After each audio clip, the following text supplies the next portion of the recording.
Now we'll discuss about forced vibrations in this class. Basically, if any particle is executing forced vibrations, means we apply some external periodic force on it. When external periodic force is applied, when steady state condition is obtained, that particle, instead of its original frequency, natural frequency, it vibrates with applied force frequency. Okay, so those are forced vibrations, and the oscillator which is executing or performing these forced vibrations is called driven oscillator. Okay, because it is driven by some external force, right? So we'll see what is the equation for that forced vibrations when oscillator is vibrating, executing these forced vibrations. What happens, we'll see now. Anyway, when you set a particle into oscillations, a default force, that is restoring force, will be acted on it. So the first force, initial one, is the restoring force.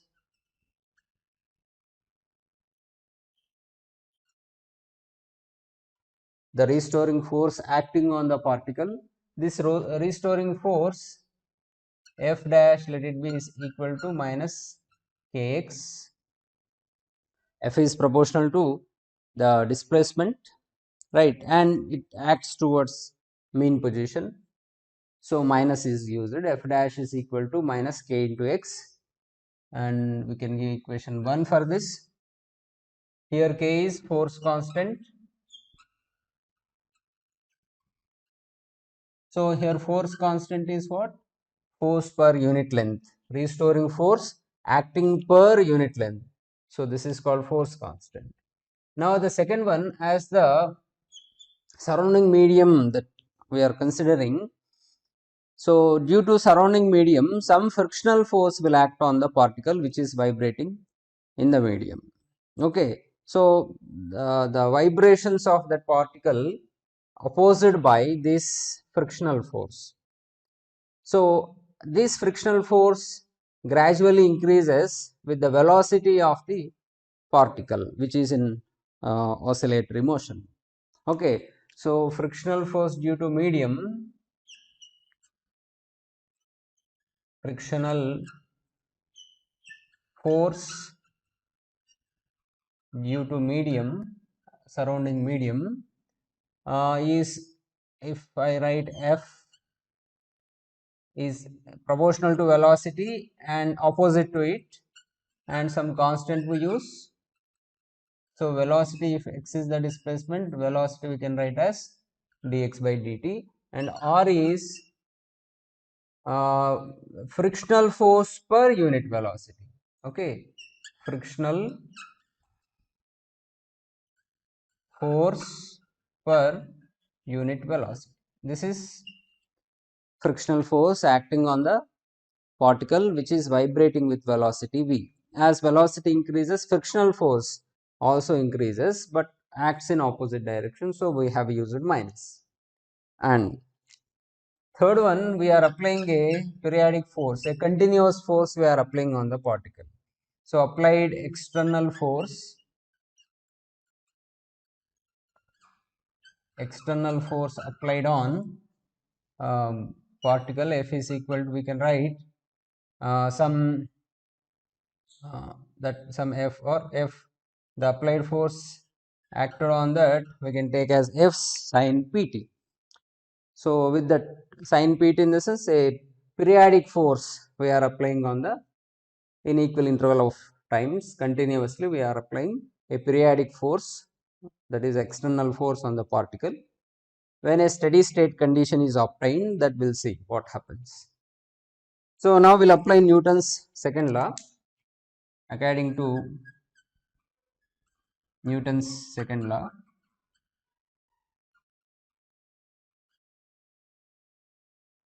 let the net force acting on that particle is mass into acceleration d square x by dt square, and obviously this is equal to how much?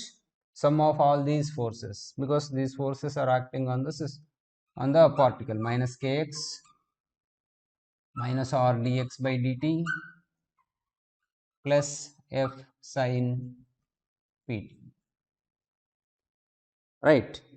So now we'll write all the things to one side, all the terms to one side. M into d square x by dt square plus r dx by dt plus kx is equal to f sin pt. Okay, so d square x by dt square will divide with m, then we get d square x by dt square plus r by m dx by dt plus k by m x is equal to f by m sin pt.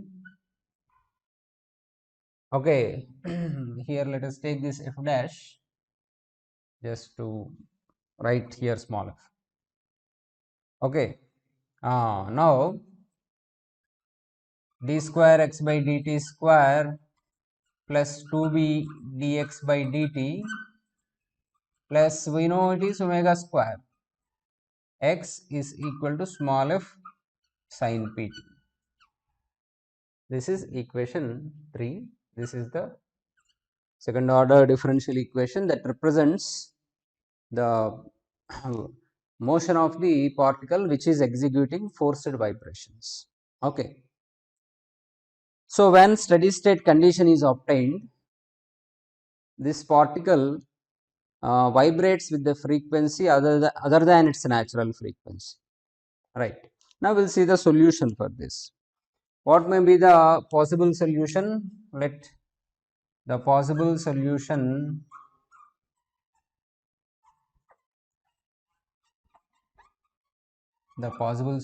of equation 3, say x is equal to some amplitude, this we have to find out, amplitude into sin pt minus theta. So actually theta, what theta represents is the displacement that lags behind the applied periodic force, how much lag is there. Okay, the displacement lags behind applied external periodic force by this theta. That is the thing mainly over there. This is the possible solution that we can take. Now we'll differentiate this equation first and second with respect to time, and we'll substitute in equation 3, right? So differentiating equation 4 with respect to t, dx by dt, we get dx by dt is how much? A into cos pt minus theta, internal differentiation into p, I am writing over here. Similarly, d square x by dt square we can do. If you do d square x by dt square, the differentiation of cos is minus sign. So minus internal differentiation is p, already p is there. So a into p square sin pt minus theta. Let us substitute these values in the equation 3. What is d square x by dt square? Minus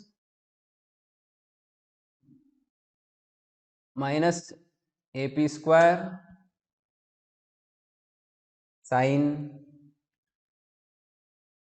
pt minus theta, and plus 2b here. 2b is r by m and omega square is k by m, f is capital F by m, right? Minus ap square sin pt minus theta plus 2b into dx by dt. What is dx by dt? ap cos pt minus theta plus omega square x a into sin pt minus theta. is equal to how much? A sin pt minus f sin pt. In the equation 3, what is equal to f? Sin pt. Right. See the equation in LHS side, we can take sin pt minus theta common. If you take sin pt minus theta common, minus ap square plus omega square into sin pt minus theta, right? Omega square a minus ap square, omega square a, plus 2b ap cos pt minus theta is equal to how much? F sin pt. Now I write f sin pt as pt minus theta plus theta, because in LHS side we have pt minus theta. To make the calculations mathematical calculation easier, just I am adding and subtracting theta in RHS side. So f sin pt minus theta we got. Let us expand this one. When you expand it, f sin a plus b sin a cos b plus cos a sin b, f sin pt minus theta cos theta plus f cos pt minus theta sin theta. Now see LHS and RHS, we have f sin pt minus theta and cos pt minus theta. So we can correlate, we can equate their coefficients. When you equate their coefficients, equating coefficients of sin pt minus theta and cos pt minus theta. Okay, now see the two sides of the equation, LHS and RHS. What are the quotients of sin pt minus theta and cos pt minus theta, and we'll equate them. See here, sin pt minus theta quotient is minus ap square plus omega square a. Remember, we are correlating, we are equating sin pt minus theta quotients, minus ap square plus omega square a is equal to sin, what is the sin pt minus theta quotient here? F cos theta. Okay, right. What is cos pt minus theta quotient here? 2b ap.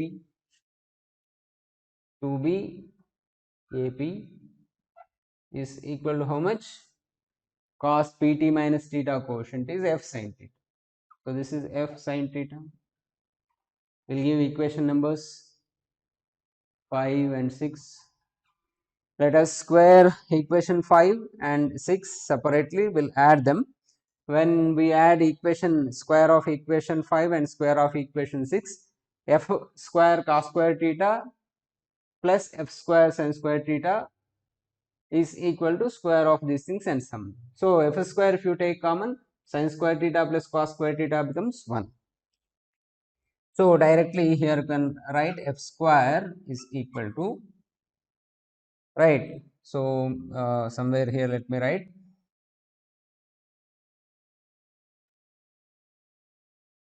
okay, squaring equation 5 and equation 6 and adding them. So simply 5 square plus 6 square, just for understanding purpose.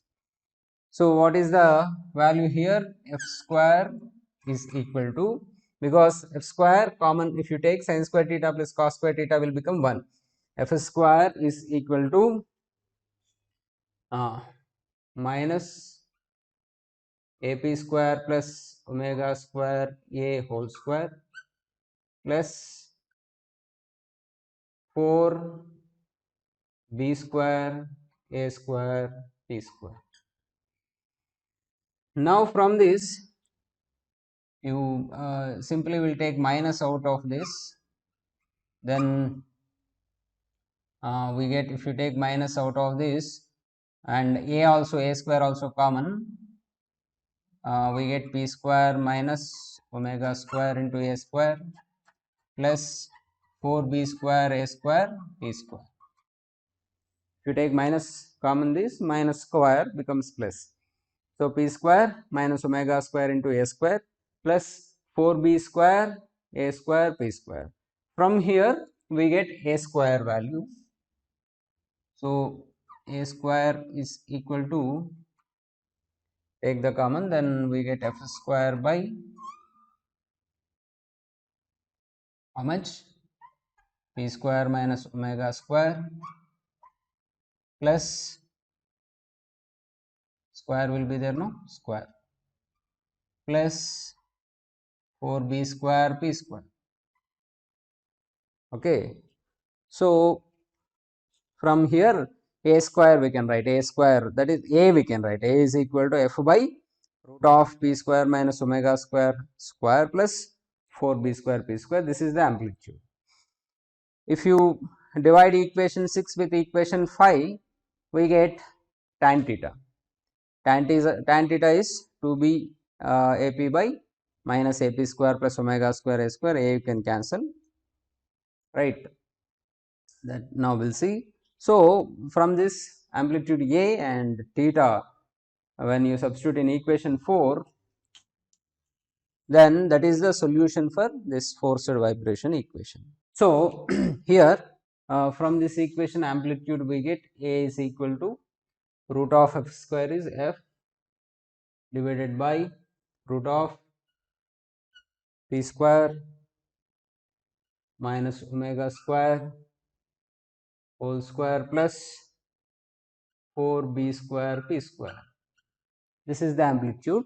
Now we'll find out theta also. See the equation 5 and 6, dividing 6, equation 6 with 5.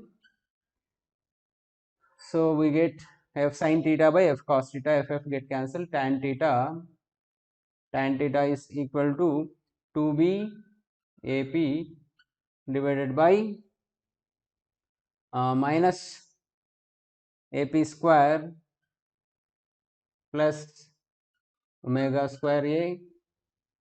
Okay, so a we can cancel, then we get tan theta is equal to 2bp minus, let me write over here, or instead of writing there, we'll write omega square minus p square, a get cancelled. Okay, 2bp by omega square minus p square, and from here theta is tan inverse of 2bp by omega square minus p square. Therefore the solution now becomes x is equal to, let us substitute a, f by root of p square minus omega square whole square plus 4b square p square into sin pt minus theta, right? So this is the solution of that second order differential equation, which represents the forced vibration of driven oscillator. Now we'll see what is the power, instantaneous power generated in it. So instantaneous power, the instantaneous